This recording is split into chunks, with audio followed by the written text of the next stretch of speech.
So when I first started in this ultra world, which is a really, really crazy thing, I didn't realize how injury prone I was. I feel like every single second I'm dealing with something else. At first it was my foot, then my hamstring, but really my hip for like over 7 months now. And the physical therapist helped with a little bit, but really ultimately, and to be honest, the thing that made me slow down and focus on my form was the terrible weather we've been having and all the snow and ice. So that was a blessing in disguise because it really made me slow down and focus on my form. I was realizing that I was overstriding a lot, and so my cadence really wasn't optimum, and I had a lot of hip turns, so I really wasn't keeping a really efficient running form and keeping my chest up. So one thing that a runner can do, and that I really have been trying to do to increase my efficiency, lower my risk for injury, is increasing my cadence, so your stride rate. I would say the average recreational runner, which I am, is between 160 to 170 steps per minute. And there was a famous running coach at the 1984 Olympics who looked at a lot of the higher athletes, and they were on average or minimum hitting 180 steps per minute. So that's kind of the optimum or the so-called best stride rate in the running world, so 180 or higher.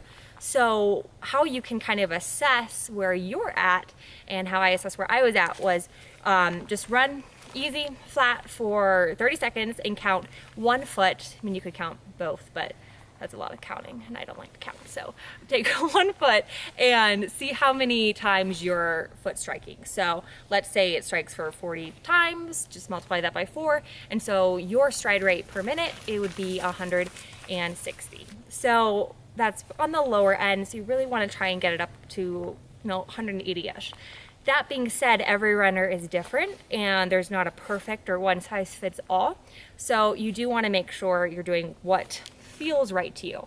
But in all disclosure and honesty, it's gonna feel super weird at the beginning. I felt like an idiot when I was trying to increase my stride rate. So it's gonna feel unnatural because your body's been running a certain way for however long. I've been running for like 10 years, so it's been running a specific way. So when you're trying to change that, then it's just gonna feel awkward. So really we'd say, or the studies say, 5% increase is usually a good target to hit, when you're trying to increase those steps per minute.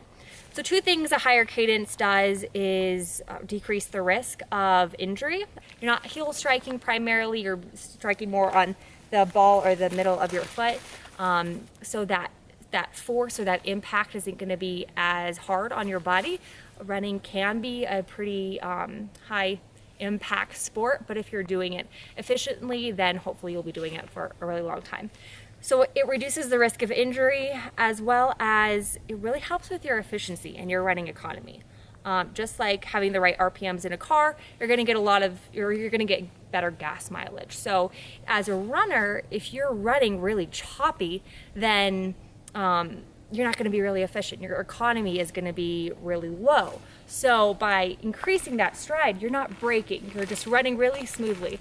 And the smoother you can run, the better your efficiency will be. Hopefully you're not falling as much. I just fell this morning, so my efficiency was really low. So I need to still work on this, as does everyone, because it is always something that we need to do as a work in progress. But a couple workouts, which I'll show you here in a minute. Fartlek workouts, which kind of a weird name, is really just a play on speed. So what that means is, let's say you run for 5 minutes easy, and then you run really fast as you can for 2 minutes hard. That would really be allowing you to put your mindset in, okay, this 2-minute block here, we're really gonna focus on the efficiency and that high turnover, which can help with racing and really just the economy of your running. So that's a workout. Strides, which I'll show you as well, which is basically something that I like to do at the end of a workout, where you do your 60-minute run, and then you do 4 times 30-second strides. So as fast as you can, eyeballs kind of bulging a little bit, and really just running with that heart and that chest up. And then hill repeats. So I think that running downhill is best for this because you're picking up your pace a lot faster. The hill I ran on was more like a anthill, so we do have bigger hills, but that's the best I can do. So those are the workouts I'll show you, and come along.